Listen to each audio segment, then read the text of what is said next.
What if a maneuver made behind closed doors could deposit an extra $2,000 into your bank account, completely bypassing a congressional vote? Most people wouldn't even be aware it was happening until the funds showed up. If you're past 60 and managing a fixed or tightly budgeted retirement income, that question likely just grabbed your full focus. And it should, because when news stories start blending terms like stimulus, presidential action, and specific timelines, it's incredibly easy to feel a swirl of hope, bewilderment, and suspicion simultaneously.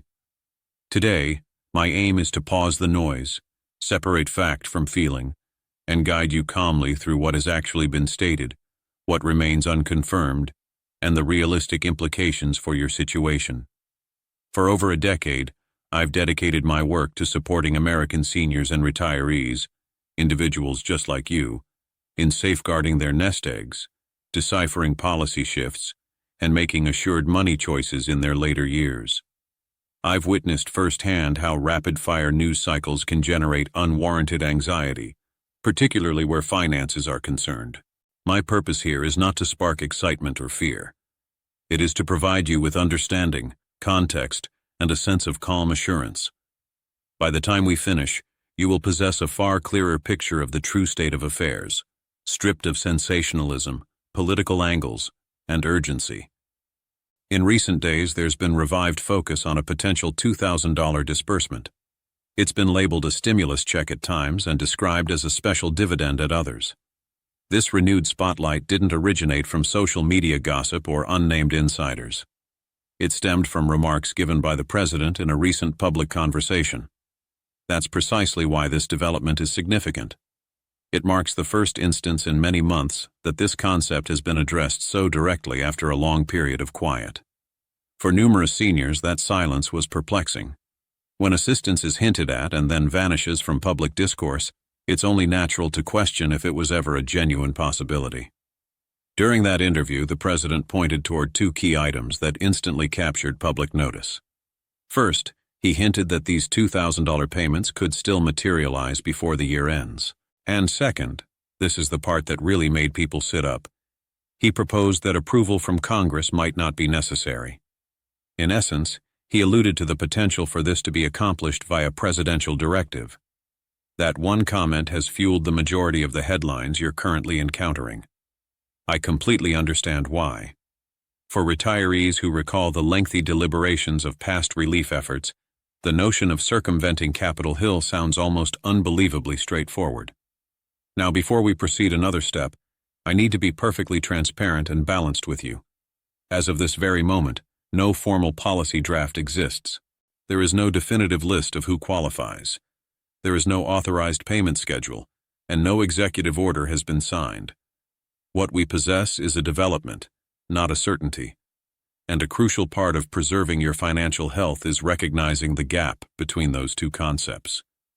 Optimism has its place, but lucidity is paramount. What is clear is that this topic didn't emerge from a vacuum. It actually traces back several months to when the president initially introduced the concept of a per-person $2,000 payment, with certain income caps applied. Soon after, the message was reiterated with a clear focus on aiding lower and middle-income households, rather than those with substantial earnings. Approximately then, insights from Treasury officials hinted at potential income ceilings in the neighborhood of $100,000, though these figures were never made official. That's a critical point, particularly for those depending on Social Security, pension plans, or modest draws from retirement accounts.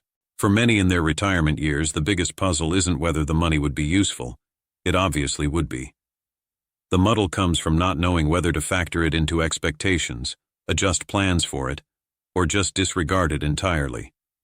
That's exactly why I consistently advocate for a composed, reality-based method. Government support, when it arrives, ought to be viewed as supplemental aid, not as the bedrock of your financial strategy. The instant we begin to emotionally bank on funds that haven't been distributed is the moment worry starts to dominate. As we move forward, I'll clarify what a presidential directive genuinely means in simple terms, why legal opinions differ on whether this path is viable, and why the issue of timing is more crucial than most news reports confess. Most critically, I'll outline what you should consider doing right now and what you must avoid as this narrative continues to evolve. If you've ever felt swamped by economic updates or weary of decoding vague statements, you've come to the right spot. Take a moment, stick with me, and let's navigate this together, one logical stage at a time. To genuinely comprehend where this stands, it's useful to briefly step back and see how the proposal initially entered the public arena. In early November, the president spoke publicly about the chance of a payment reaching at least $2,000 per individual. Back then, it wasn't presented as settled policy or an endorsed initiative. It was more of a preliminary notion, an idea set forth for consideration. Almost at once, that concept garnered significant interest, particularly among older Americans who recall the tangible impact of earlier economic impact payments during tough times. For those on fixed incomes, even the whisper of additional aid can seem like a vital safety net. So, it's hardly shocking that this ignited optimism. The following day, that initial statement was strengthened. The president made clear the intent would be to assist low- and middle-income citizens, not the wealthy. That specificity was important.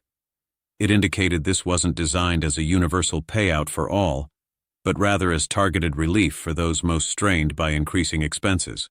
For seniors, especially those leaning mainly on Social Security, pensions, or limited savings. That focus naturally heightened attention. It also built anticipation, which is why it's so vital to remain rooted and distinguish what's been floated from what's been finished. Not long after those statements, more details emerged from the Treasury Department. Communications there leaned toward income limits, with numbers circulating near the $100,000 range. Again, this was not offered as a final regulation, but as a glimpse of how qualification might be framed if the plan advanced. And here is where lots of folks, quite understandably, begin to feel aggravated. Figures get mentioned, concepts get aired, yet nothing is set in stone. From my work with retirees, this interim stage is frequently the most tense because it allows space for conjecture, hearsay, and incorrect data to spread.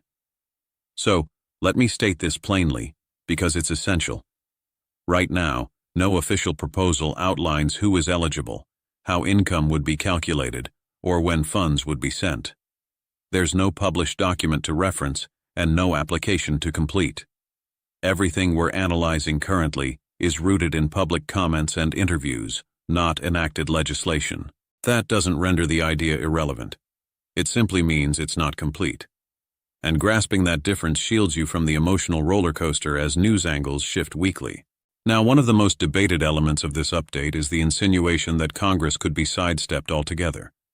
This is where the discussion pivots from schedule to procedure, and where many have reasonably inquired, can that actually be done? The response isn't a clean yes or no, and anyone who claims it isn't giving you the full story. The president's indication that congressional sign-off may not be needed strongly points toward using an executive order.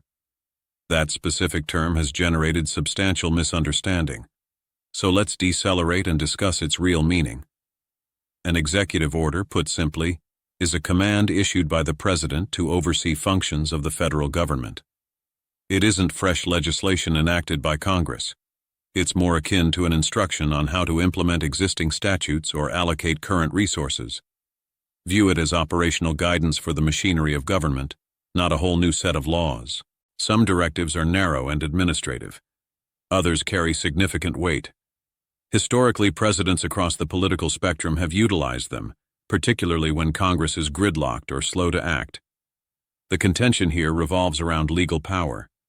Certain analysts contend that if money is already available under specific programs or emergency authorities, a directive could channel those funds toward payments like these. Other experts maintain that establishing a major new disbursement initiative would demand clear congressional authorization. That's the root of the conflicting commentary you're hearing.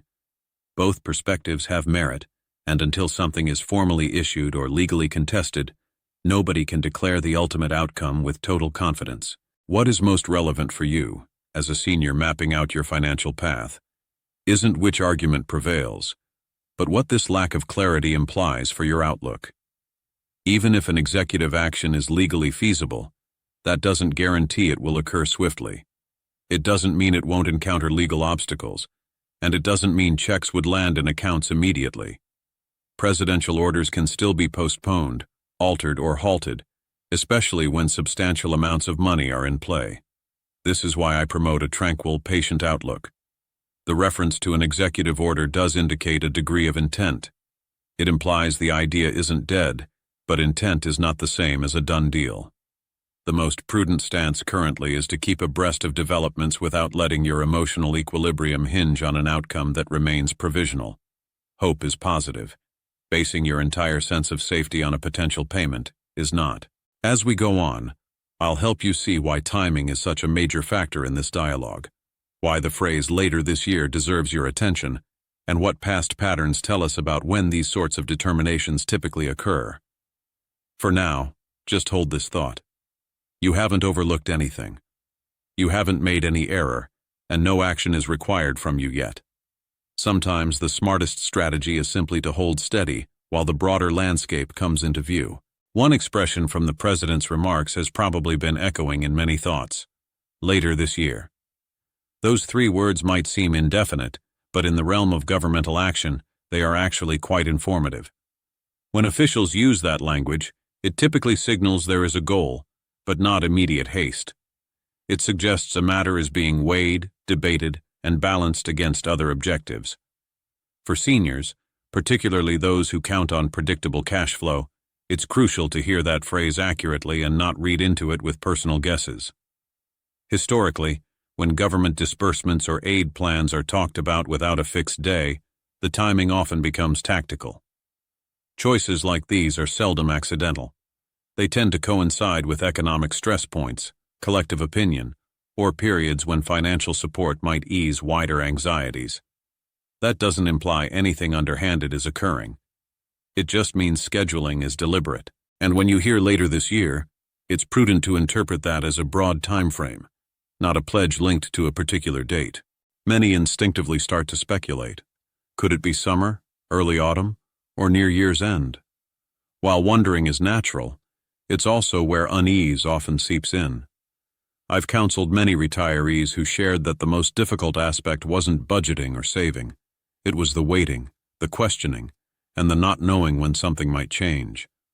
That psychological burden is real, and it's precisely why I urge you not to organize your life around money that hasn't been received. If it comes, it can serve as a helpful bonus. But your everyday security should never rest on a maybe. There's also a logistical reason not to anticipate instant movement. Even if leadership opts to proceed, bureaucratic stages require time. Mechanisms must be established, eligibility defined, and distribution channels organized. Seniors remember the lag before previous checks arrived, even after announcements were made. That recollection alone should remind us that patience is part of the journey, regardless of congressional involvement. Now let's softly tackle another query that surfaces during periods like this. Is the funding even there? You've likely encountered statements like, "The money's all gone," or "The treasury is empty." Those claims can sound scary, particularly if you're already cautious about the economy. But the actual situation is more layered. The federal government doesn't function like a private home. It doesn't depend on a single bank balance that can hit zero. Instead, it accesses multiple revenue streams and possesses tools ordinary people do not. Having said that, availability and choice are distinct matters. Just because funds can be accessed doesn't mean they will be assigned for a particular purpose. Choices about expenditure involve priorities, compromises, and long-range effects. This is a source of much muddle.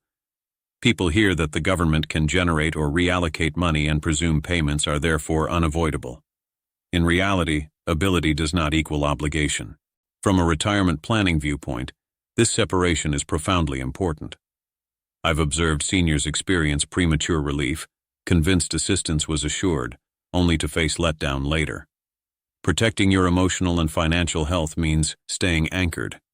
If extra support arrives, welcome it, but your foundation of stability should arise from what you can manage: your budget, your spending patterns, and your long-haul strategy.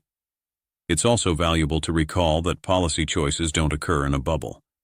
They are shaped by economic indicators, public reaction, and wider fiscal aims.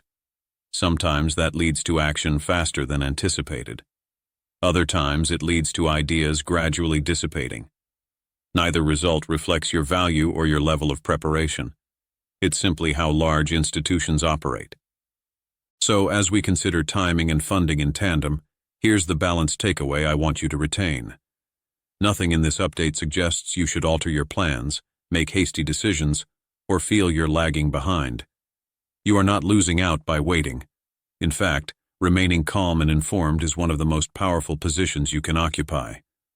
As we proceed, I'll clarify what all this pragmatically means for seniors specifically, which groups might be most impacted if payments proceed, and how to guard against confusion and misleading claims along the path. At this juncture, the most pressing query for many of you is straightforward and deeply personal. What does any of this genuinely mean for older Americans? Not in abstract terms or political speech, but in practical, daily life. Based on what has been expressed to date, the emphasis seems to be on income level. That aligns with virtually every comparable program we've observed previously. Disbursements of this nature are generally targeted toward individuals more prone to feel the pinch of climbing costs, groceries, bills, healthcare, and that frequently includes retirees on fixed incomes. Seniors who depend mainly on Social Security, small pensions, or limited draws from savings are usually the population envisioned when discussions turn to low and middle-income citizens. However, it's important to avoid jumping to conclusions. Income caps are not finalized, and we don't yet know how income would be assessed. Would it use last year's tax filing, current earnings, total household income, or individual income? These specifics are critical, especially for those who may have variable income from part-time employment, mandatory distributions, or one-off transactions. Until those guidelines are explicitly set, nobody can definitively state who would qualify and who would not. And anyone asserting otherwise is speculating. What you should do right now is perhaps surprisingly uncomplicated. Stay updated, but stay wary. There is no application to complete, no special phone line to call, and no document to file. If someone reaches out to you claiming they can help you get this money ahead of time, consider that a major warning sign. Sadly, whenever news mentions government payments, fraudulent schemes follow close behind. Seniors are often preyed upon because scammers know people are seeking clarity. Shield yourself by remembering this. Legitimate government disbursements do not demand advance fees, unsolicited phone calls, or requests for your Social Security number via email or text message. This is also an opportune moment to gently review your own financial landscape, not because of this possible payment, but because knowledge fosters confidence.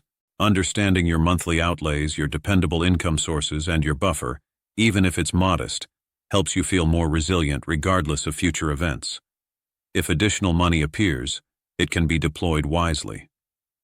If it doesn't, you're still standing on firm footing. That frame of mind is infinitely more valuable than any single check.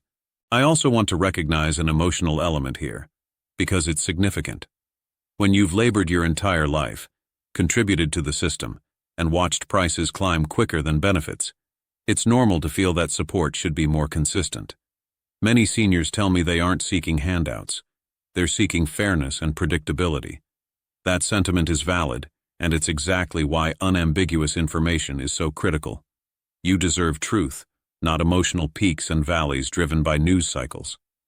Now let's shift from the mechanics and address something equally vital: perspective. Over my career, I've seen numerous financial proclamations arise and fade. Some transformed into tangible aid, others quietly fizzled out. And almost invariably, the individuals who fared best, both emotionally and financially, were those who refused to let uncertainty dictate their inner peace. They stayed aware, but they didn't permit every new development to shake their foundation of security. It's also worth remembering that financial confidence after retirement doesn't spring from a single choice made in the nation's capital. It grows from habits cultivated over decades: spending with purpose, sidestepping needless risk, and comprehending what you can and cannot influence. Government aid can provide a boost during certain chapters, but it isn't a replacement for self-reliant stability. And you don't need immense wealth to feel secure. You need clear understanding, perseverance, and a strategy tailored to your circumstances. As we tie everything together, here is the candid summary. To date, there has been a fresh discussion about a potential $2,000 payment. The concept hasn't been discarded, but it also hasn't been cemented. Executive action has been referenced but not verified. A general time frame has been suggested but not scheduled, and eligibility has been talked about but not decided. That may seem like a sea of unknowns, but knowing the precise status of things is actually empowering. You're not late. You're not missing an opportunity. You're simply awaiting definitive information. And that is perfectly okay. I want to leave you with this final thought. Attending to your finances even when situations seem murky is a form of strength. Investing the time to comprehend updates like this one, rather than responding with raw emotion, is an accomplishment to be proud of. If our conversation today helped you feel more composed or assured about the current state of play, I am truly glad. If you feel comfortable, I would love for you to share your perspective down below. What's one financial insight you wish you had understood sooner in life? Your wisdom could help another viewer feel less isolated. If this video provided you with value, please consider giving it a like and mentioning my channel, to others who might benefit. Your support helps more seniors find straightforward, pressure-free information. Thank you for sharing this time with me. Look after yourself and always remember, steady, informed steps carry far more weight than any passing headline.